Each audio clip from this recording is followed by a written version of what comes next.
आप मुझे गिरफ्तार कर लो, मोदी जी मेरे को गोली मार दो, केजरीवाल मर जाएगा, लेकिन आपके नींद के अंदर भी आपको मेरी आवाज सुनाई देगी, आपके कानों में मेरी आवाज गूंजेगी। पूरे देश में रोज यही नौटंकी चल रही है। कभी इस राज्य में जाके कहते हैं कि यहाँ का मुख्यमंत्री चोर है, कभी उस राज्य में जाके कहते हैं यहाँ के नेता चोर हैं। 2 दिन में वो नेता भारतीय जनता पार्टी में चले जाते हैं और मोदी जी उनको कोई मंत्री बना देते। आप अगर लड़कियों को छेड़ के आते हो, आपका बेटा अगर लड़कियों के साथ गलत काम करके आ जाए, इनकी पार्टी में चले जाओ, पूरा संरक्षण मिलेगा। आज इन्होंने क्या सिस्टम बना रखा है? इनका सिस्टम ये नहीं है कि भ्रष्टाचारियों को पकड़ना है, ये चुन चुन के देखते हैं कौन प्रधानमंत्री जी के खिलाफ बोल रहा है।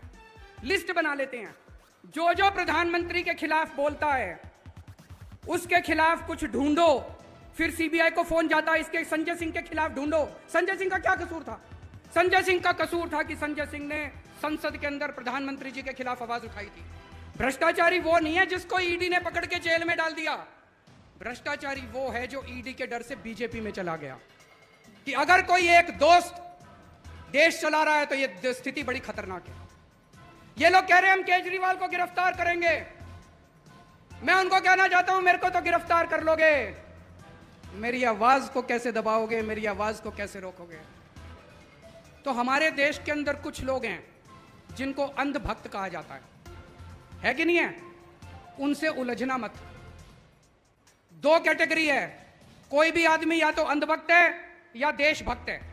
अंधभक्त देशभक्त नहीं हो सकता और देशभक्त अंधभक्त नहीं हो सकता। बीजेपी के पास भी इतना बड़ा संगठन नहीं है जितना आम आदमी पार्टी के पास है। इतना बड़ा तो छोड़ो, मुझे लगता है इसका 10वां हिस्सा भी नहीं है उनके पास जितना आज आम आदमी पार्टी का संगठन तैयार हो चुका है। मैं उनको कहना चाहता हूं, मेरे को फांसी तो दे दोगे, गोली तो मार दोगे। कहते मोदी जी के खिलाफ बहुत बोलते हो तुम, प्रधानमंत्री के खिलाफ बहुत बोलते हो तुम। तो आज मैं एक पेशकश करना चाहता हूं प्रधानमंत्री जी को। प्रधानमंत्री जी, मैं आपका समर्थन करूंगा, पूरी आम आदमी पार्टी आपका समर्थन करेगी। आप ये एक दोस्त की, प्रधानमंत्री जी कहते हैं मैं भ्रष्टाचारियों के खिलाफ लड़ रहा हूं, भ्रष्टाचार के खिलाफ लड़ रहा हूं। मैं प्रधानमंत्री जी को कहना चाहता हूं, मोदी जी अगर आप भ्रष्टाचार के खिलाफ असल में लड़ रहे होते, सचमुच में लड़ रहे होते, सबसे पहले केजरीवाल आपको सपोर्ट करता, आपका समर्थन करता। मेरे को आम आदमी पार्टी से प्यार नहीं है, मैं देश के लिए आया हूं। यहां जितने लोग बैठे हैं ये कोई आम आदमी पार्टी के लिए नहीं आए, ये देश बदलने की उम्मीद लेके आए हैं सब लोग।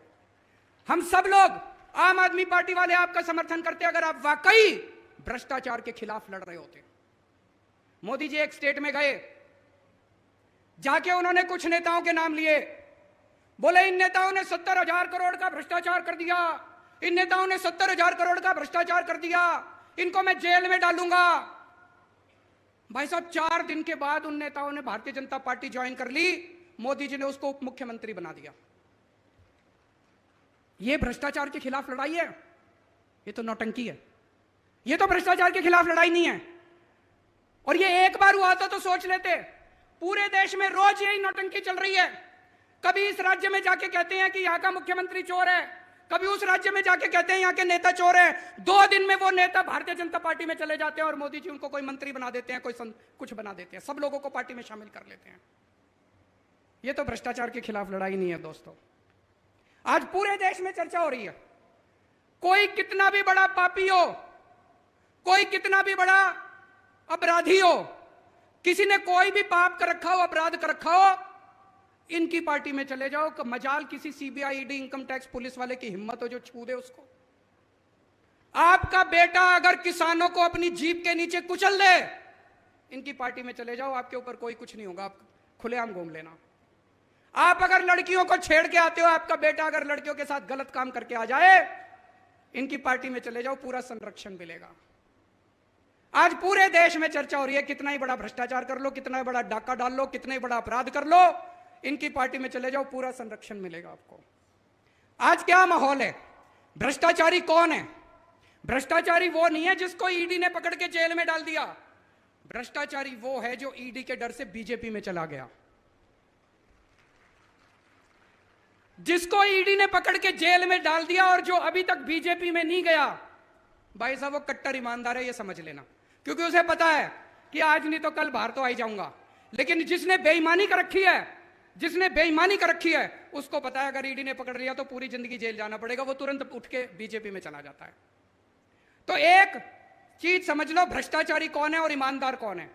जो आदमी ईडी के डर से बीजेपी में चला गया वो भ्रष्टाचारी है, और जो ईडी की रेड के बावजूद अगर ईडी ने गिरफ्तार कर लिया और बीजेपी में नहीं जा रहा, वो कट्टर ईमानदार है। पूरे देश में आज चर्चा हो रही है कि प्रधानमंत्री जी का एक दोस्त है।